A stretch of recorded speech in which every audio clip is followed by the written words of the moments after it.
The truth is, a lot of people are looking at Bernie and wondering, well, why is he going on the Sunday shows and, talking politics? Obviously, he's still out there fighting the good fight for the cause. There's no question that that does matter.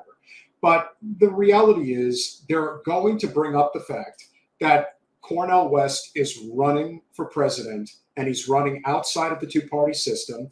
And when it comes to the closest, most influential surrogates that Bernie had on his campaign both times, to me, it's Dr. Cornel West and Nina Turner. You can go one direction or the other, but to me, there was no one who had greater impact, influence, and frankly, likability. For anybody who's ever heard Dr. Cornel West on the stump, he is pretty awe-inspiring, to say the least. And it's easy to see why. But it's also easy to see why the powers that be are freaking out about him running for president right now. They're not really freaking out about Marianne Williamson or RFK running for president because they're running within the system that they can control. Dr. West is running outside of that system. And regardless of what they will do to attempt to circumvent it, and we know they will, clearly what he's doing is drawing attention away from the two-party system, which is the last thing either side wants. The GOP will certainly be okay with it because from their perspective, it's going to actually help them, at least in their mind, when it comes to the general election next year. I don't think it really will. I don't think it'll help. I really don't. I know people would like to think that someone like Cornel West is a spoiler. And I've said it many, many times. The majority of people that would vote for him would not vote before they would vote for Joe. So it's not taking, that's the people really think. They're so entitled and presumptive, the blue or who, no matter who people, they're so entitled that they actually not only believe that it's presumed that Joe is the lesser of two evils, they just presume that. Of course he is. Well, of course he is. But they just presume that any other vote would, of course, go to Joe. It's just so entitled. It really speaks volumes as to why their head is up their ass and they can't get out of their own way. Yeah, I think that even if you're not asking, and this is one thing about Bernie's loyalty that a lot of people also have to remember, is that he endorsed Joe well before Cornel West got into this race. Now, that doesn't mean that Bernie was going to endorse Cornel if that was, in fact, what ended up happening. The fact of the matter is, though, the one candidate who is running for president unequivocally on Bernie's message is Dr. Cornel West. And Bernie Sanders, whether you're willing to admit it or not, is a political independent. And he has been for a long time. He's not acting like that. Right now, he's being a lapdog for the Dems.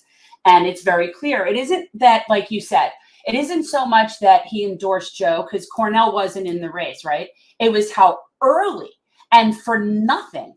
So that's screams more to me that somebody whispered in his ear, we're really concerned that you better get on this really quick. We can't afford to have anything go down. They just want, and I think really what it came down to was just putting the kibosh on having a primary. Yeah, and that's exactly what, friend of the show, you don't like my music? I fully expected every Democrat to endorse Joe. Yes. But I expected the progressives to at least make some demands. And you know what? Yes, again. And same with the unions coming out and endorsing Joe as if there's not even a primary. I mean, it would be one thing if there weren't people that were running in a primary, but there are. So the fact that they're all pretending there isn't, which, is what I would expect them to do. But it's just that to me is what bothers me. I would not necessarily say that once Bernie had endorsed Biden that I would think, oh, yeah, switch over and endorse Cornel West. I would never expect him to do that because the truth is he's a Democrat. He's with them.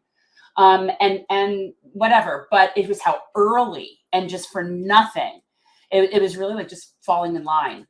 And even if this is the case, Colonella, what a lot of people need to remember, and is very important, is that Joe Biden's governance is leading us directly to that. I would argue directly we're there. To it. I would argue we're there. Yeah.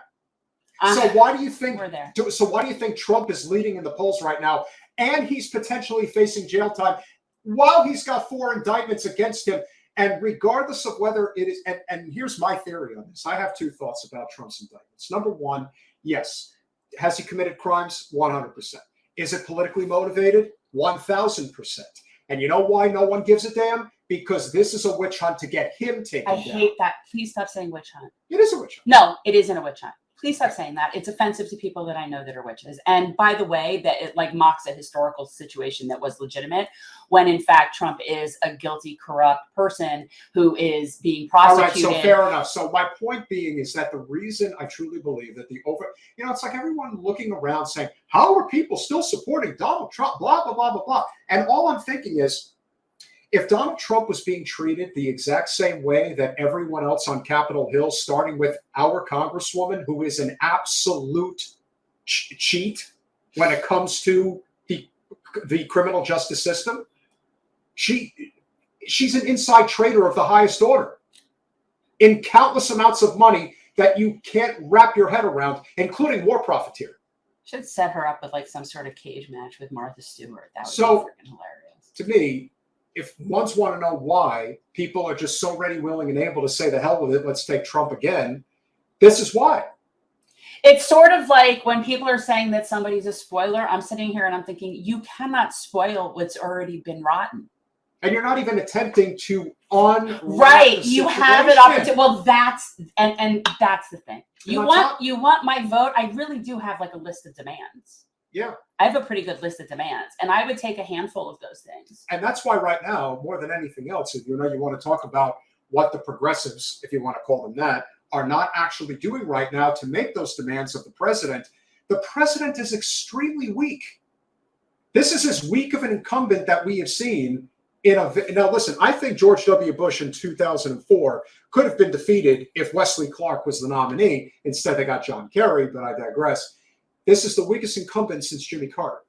And so as a result, you now have the opportunity. This is when you actually step on the throat of the president and say, if you want our support, you want to make sure that you win. These are the concessions. Because they don't. If he was up on Trump by 15 points, they would have no leg to stand on. It would just look like, oh, well, he's going to win re-election, so what's the big deal? He's going to lose. Right now, he will lose. Honestly, he's going to lose because they're not going to do anything. They're going to just still sit there and fearmonger about Trump over and over again instead of doing anything. You will lose. Yeah. It's that simple. And it has nothing to do with Cornel West. Because personally, I wouldn't vote. Like, Joe hasn't done anything to make me vote for him. I won't vote for Trump, but I won't vote for Joe. You got to ask yourself that question. And, and again, do something. So people will make a lot of different statements about, what we can do here in the state of Florida in terms of our vote, in terms of our decision making, because we are a red state. For people that are living in states that are swing, let's say Georgia, which may not even be a swing state by the time the election rolls around, but let's say, Pennsylvania, Wisconsin, Arizona, Virginia, people are going to have tougher decisions to make regarding their vote. But that doesn't mean that you should not be fighting with all of your might to make them come to you for their vote. The reason this continues and we're spiraling out of control, and Dr. West has said this as much, it's like we can't stay on this hamster wheel. This is exactly why a outside threat, whether it is electorally or through the labor movement, something's got to give. Thanks for watching. If you want to support our mission to transform politics into service, please like this video, subscribe, follow us on social media, and consider joining our Patreon, where you'll get early access to our interviews as well as other exclusive content. Links are in the description. Peace out.